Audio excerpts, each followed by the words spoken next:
ॐ क्लीं मूर्ति शारदे ममकार सिद्ध कुरु कुरु नमः। ॐ क्लीं ठीं छीं ह्रीं ह्रीं प्रीं ह्रीं। ॐ काली काली महाकाली कालिके परमेश्वरी सर्वानंदकरी देवी नारायणी नमस्तुते। सभी लोगों को जय श्री राम, जय हनुमान जी महाराज की। नवरात्रि चल रही है। नवरात्रि में लोग तरह तरह की साधनाएं करते हैं, खुद के लिए भी करते हैं और परोपकार करने के लिए करते हैं।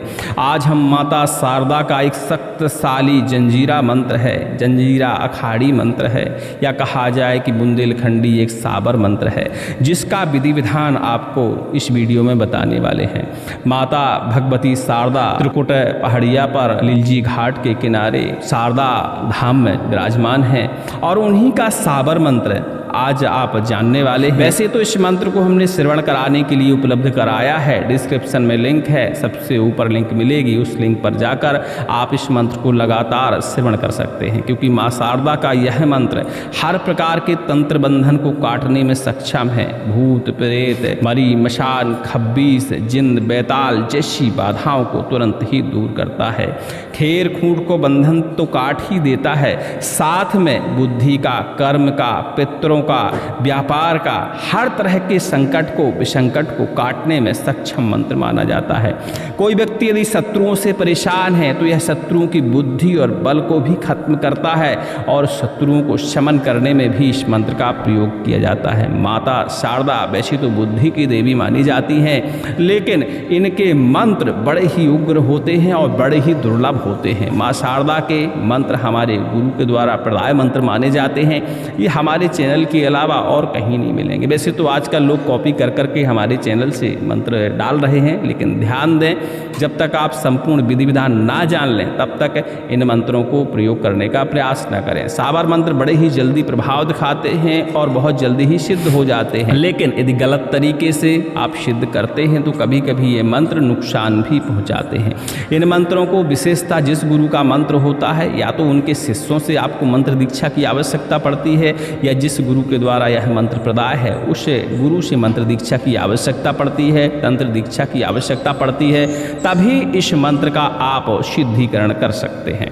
माता शारदा का साबर मंत्र जो है सिद्ध करने के लिए इस नवरात्रि में, या चैत्र नवरात्रि में, या गुप्त नवरात्रि में, या कहा जाए कि ग्रहण काल में, सर्वार सिद्धि योग में इस मंत्र का आप साधना कर सकते हैं और साधना करके स्वयं की बाधा का हरण कर सकते हैं। परोपकार में भी इस मंत्र का प्रयोग कर सकते हैं। नवरात्रि में बैठकी से लेकर अष्टमी की रात्रि तक कभी भी इस मंत्र की आप साधना कर सकते हैं। एक दिन की ही साधना होती है, आप चाहें तो नवरात्रि में से डिवाइड करके भी साधना कर सकते हैं। अब ध्यान देने वाली बात ये है कि जो भी शारदा माता के इस मंत्र की साधना करना चाहते हैं, पहले तो उन्हें मंत्र दीक्षा लेनी चाहिए, मंत्र को कंठस्थ करना चाहिए, व्रत रहने का प्रयास करना चाहिए, अपने घर में कलश की स्थापना करनी चाहिए, जवारे का बोवन करना चाहिए। या पर्याप्त जवारे नहीं बो सकते तो एक कलश जवारा आप जरूर बो सकते हैं। इतना कार्य करने के बाद नवरात्रि की तीज को, चौथ को, पाँचें को, छठें को, सातें को और अष्टमी की रात्रि में भी किसी भी दिन एक दिन का आप चुनाव करें।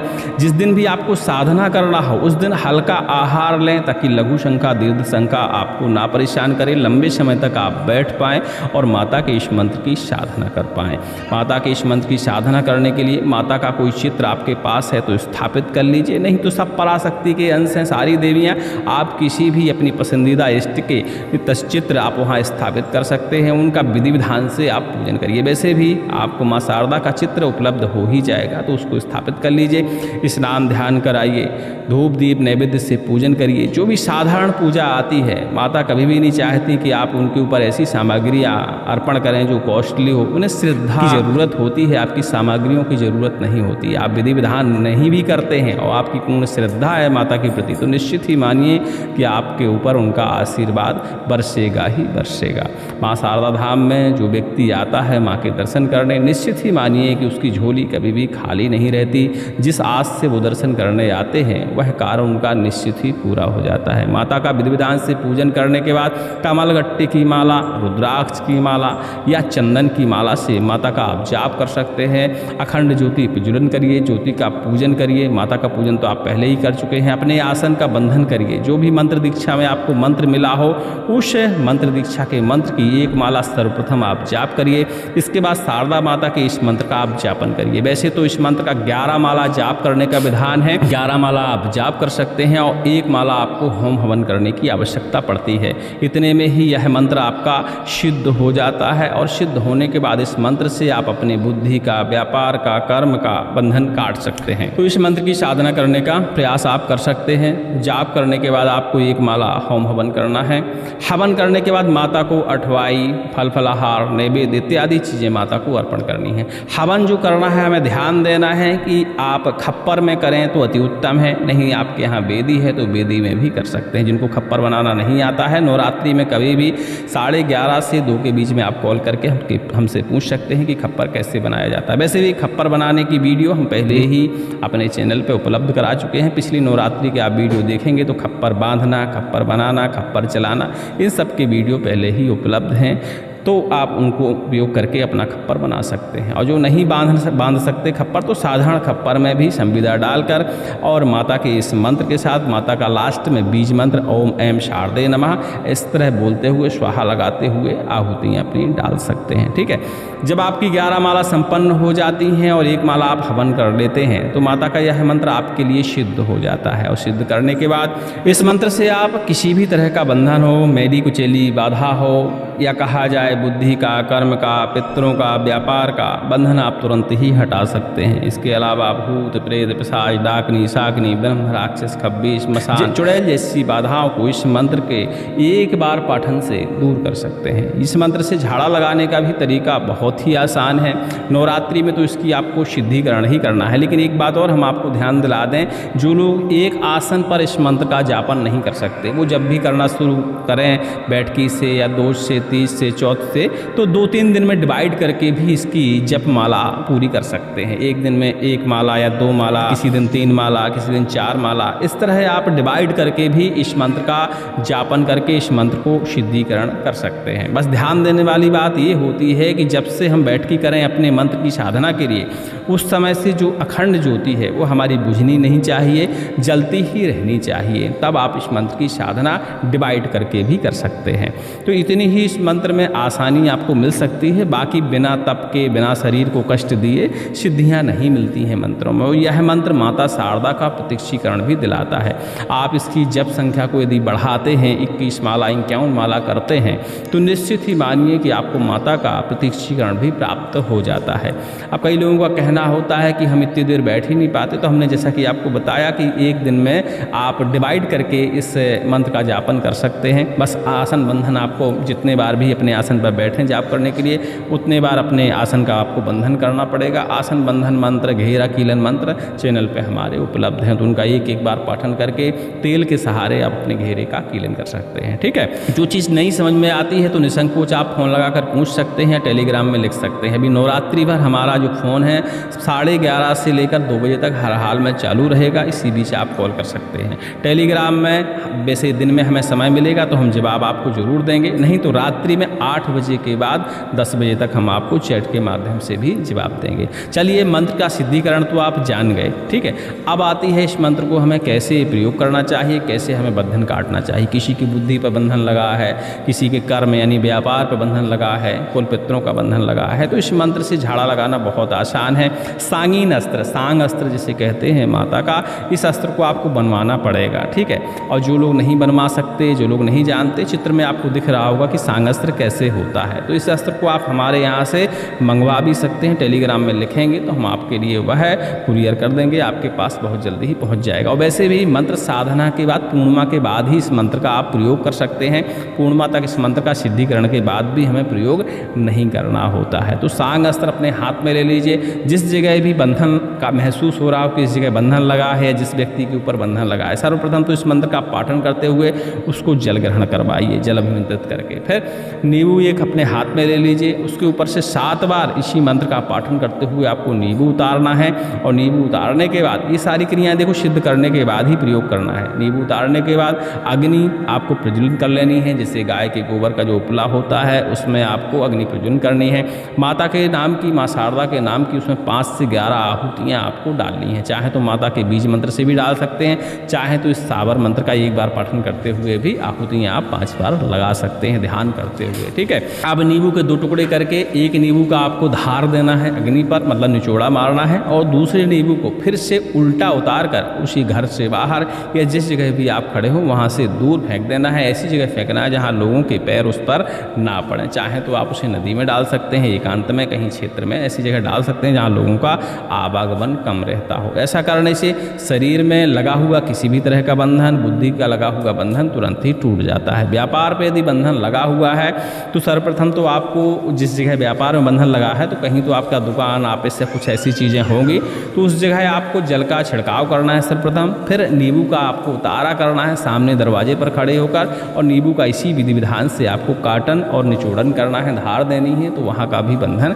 कट जाता है। बाकी सांग अस्त्र आपके हाथ में होना चाहिए। सांग अस्त्र से भी आप बंधन काट सकते हैं, शरीर का भी बंधन काट सकते हैं और शरीर का झाड़ा भी लगा सकते हैं। सांग अस्त्र इसलिए कहा जाता है क्योंकि सांग अस्त्र में अपने आप में पहले से ही ऊर्जा होती है, तो आपकी शरीर की जो ऊर्जा है वो कम खर्च होती है और बहुत जल्दी ही बंधन कट जाते हैं। तो सांग अस्त्र अपने हाथ में ले लीजिए, मंत्र का पाठन करिए और झाड़ा लगाना शुरू करिए। ऐसा करने से शरीर पर किसी भी प्रकार की बाधा हो, किसी भी प्रकार की प्रेत शक्ति हो या शत्रु के द्वारा भेजा गया किसी भी प्रकार का टोना हो वह कट जाता है।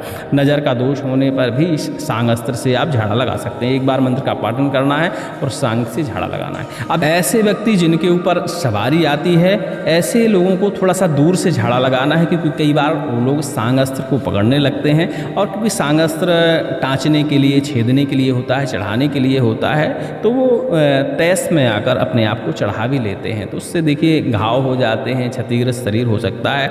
तो सवारी आने वाले व्यक्ति को दूर से ही झाड़ा लगाना है। या हमारा एक सवारी बांधने वाला मंत्र है नारसिंह भगवान का, उस मंत्र से पहले उसकी सवारी बांधनी है। ध्यान दीजिएगा, नारी तोड़ नारसिंह आवेगढ़ टोर हनुमान जहाँ भाई काल भैरव की आन, ऐसा एक हमारा सावर मंत्र है, चैनल पे उपलब्ध है। उससे आप किसी की भी सवारी बांध सकते हैं। या जिसको बार बार सवारी आने की समस्या होती है, उसकी चोटी में उसके बालों का बंधन करके इस मंत्र के सहारे आप उसकी सवारी हमेशा के लिए भी बांध सकते हैं। बरगद का दूध थोड़ा सा लेना है, बालों में 3 से 5 गांठ लगानी है और उसमें बरगद का दूध अभिमंत्रित करके आपको लगा देना है। जब तक उसकी गांठ वो शरीर में लगी रहेगी तब तक समझ लीजिए कि उसके ऊपर सवारी नहीं आएगी। और दीपावली की रात्रि में या जठौनी एकादशी की रात्रि में यदि किसी के सिर में आप गांठ लगा देते हैं इस तरह नारसिंह मंत्र से, तो उसे जीवन में कभी भी फिर सवारी नहीं आती है। ठीक है, बाकी नवरात्रि का समय चल रहा है, देखिए समय का अभाव है। झाड़ा फूंकी के लिए तो आप बाद में भी पूछ सकते हैं, अभी सिर्फ मंत्र साधना करने का ही विचार करें। मंत्र साधना करने के बारे में भी ध्यान दें कि हमें इसमें ध्यान देना चाहिए, इसमें समय देना चाहिए, ताकि आप स्वयं की बाधा को दूर कर सकें और परोपकार में भी इस मंत्र का प्रयोग कर सकें। उम्मीद करते हैं सारी जानकारी आप हमारी समझ गए होंगे। अधिक जानकारी के लिए टेलीग्राम में आप संपर्क ही कर सकते हैं, हमने तो नंबर आपको दिया हुआ है। और मंत्र का एक बार श्रवण करेंगे ताकि आप कंफ्यूज ना हो कि कौन से मंत्र का हमने आपको विधि विधान बता दिया है। बाकी मंत्र लगातार श्रवण करने के लिए डिस्क्रिप्शन में लिंक है, उस लिंक पर आप श्रवण करते हुए मंत्र को लगातार श्रवण कर सकते हैं। श्रवण करने के अनेकानेक फायदे होते हैं। एक तो आपके शरीर से नकारात्मक ऊर्जा तुरंत ही बाहर होती है। दूसरा, मंत्र यदि आप श्रवण करते हुए कंठस्थ करते हैं तो बिना सिद्ध किए हुए भी 1 से 5 बार, 10 बार, 11 बार तक इसे आप झाड़ा के रूप में प्रयोग कर सकते हैं। बस आपको मंत्र दीक्षा की आवश्यकता होगी। चलिए मंत्र को श्रवण करते हैं। और मंत्र के लेखन के लिए आप टेलीग्राम में संपर्क कर सकते हैं। वैसे हम प्रयास करते हैं कि स्क्रीन पर ही मंत्र हम प्रदर्शित करते हैं, तो आप देख देख के और सुन सुन के ही कंठस्थ करें, क्योंकि यदि आप मंत्र लिख के कंठस्थ करते हैं तो आपको ऊर्जा नहीं मिल पाती है। ठीक है, तो इन सब चीज़ों का ध्यान देना है। साधना में छोटी छोटी चीज़ों का ध्यान देना बहुत जरूरी होता है। ओम 7 कुआं पाताल की महारानी कुआं ताल की कंकाली पत्ने घाट ऊंची टोरिया बैठे माई कले ही उपकाशी में चंडी बैठे अपना आसन डारे लिलजी घाट ऊंची पहाड़िया सारद डेरा डारे आला रोज सफर खोर के आवे माँ सारद को ध्यान लगावे सारद करे सिंगा सवारी चढ़े ऊंची पहाड़ी काली को खप्पर चले कंकाली को बाना चले चंडी को खड़क चले बिंदेश्वरी को त्रिशूल चले माँ सारद को आदेश चले उत्तर को काट पश्चिम को काट पूरब को काट दक्षिण को काट टोना काट टोटका काट शमशान को को बंधन काट, चेटक काट, मारण काट, मूठ काट, वशीकरण काट, उच्चाटन काट, भूत काट, परीत काट, डायन काट, पैताल काट, मरी मशान काट, खब्बीश ब्रह्म राक्षस काट, छिन्न कर, भिन्न कर, काट काट काट, खैर खूंट को खैरो काट, कुल को काट, कुल पितरन को बंध काट, बुद्धि को काट, कर्म को बंधन काट, घर को काट, बाहर को काट, हर तरह को बंधन काट, धार को काट, हथियार को काट, बैरी को बल, दुष्ट को बाण काट, भय को काट, डर को काट, रोग को काट, शोक को काट, संकट को काट, विसंकट को काट, अस्त्र काट, शस्त्र काट, भेजा काट, भिजाया काट, बैरी दुष्टन को कलेजा काट, सारद की हंकार, ब्रह्मा को वेदासुर को बाण, विष्णु को चक्र, शिव को त्रिशूल, इंद्र को वज्र, राम की भक्ति, गुरु की शक्ति, रक्षा कर परमेश्वरी मां शारदा, घंटा की ठुंकार, शंख की फुंकार, बैरी दुष्टन को मार, निकल पड़े रक्त की धार, जब लगे शारद हंकार फुरे, मंत्र चले मंत्र महागुरु के बाचश, ओम ऐं शारदे नमः। इस तरह का मंत्र है, बढ़िया से कंठस्थ करिएगा और जब मंत्र कंठस्थ हो जाए तभी साधना करने का प्रयास करिएगा, क्योंकि जब मंत्र श्रवण करते हुए आप कंठस्थ करते हैं तो कुछ ऊर्जा आपको मैंने बताया मिल जाती है आपको, और मंत्र आपके शरीर की ऊर्जा से जब मैच करता है तो उसके लक्षण भी प्रकट होते हैं, जैसे रोए खड़े हो जाना, उल्टी महसूस होना, घबराहट महसूस होना, ब्लड प्रेशर लो हो जाना, शरीर में कोई असाध्य रोग है जो लंबे समय से आपको आराम नहीं लग रहा है तो उस रोग में तत्काल 5 मिनट के अंदर आपको लाभ मिल जाना। मंत्र श्रवण करने से ऐसे लक्षण आते हैं। तो जब आपको कोई ना कोई लक्षण मिल जाए तब मंत्र की साधना करने का प्रयास करिए, क्योंकि मंत्र में सिद्धि तभी मिलेगी जब इस मंत्र की ऊर्जा आपके शरीर की ऊर्जा से मैच करेगी, और जब ऊर्जा मैच नहीं करती है तो आप काम चलाऊ सिद्धि तो पा सकते हैं लेकिन संपूर्ण सिद्धि उसमें नहीं मिलती है। तो मंत्र का ऐसे ही चुनाव किया करिए, जिस मंत्र को श्रवण करने से आपको लाभ समझ में आए उसी मंत्र में अपना समय दिया करिए, क्योंकि मंत्र साधना में बहुत समय लगता है, शरीर को कष्ट भी होता है, सामग्रियाँ भी लगती हैं, धन सामग्री भी लगती है, धन खर्च भी होता है कहने के मतलब। तो इन सब से बचने के लिए मंत्र को श्रवण करते हुए पहले मंत्र का परीक्षण करें। आप वैसे में भी इशारा नहीं समझ पा रहे हैं तो मंत्र को कंठस्थ करके झाड़ा लगाएं। यदि किसी को 5 मिनट के अंदर आराम लगता है तभी आपको समझना चाहिए कि यह मंत्र आपके लिए उपयुक्त है। सभी को जय श्री राम, जय हनुमान जी महाराज की, जय शारदा की।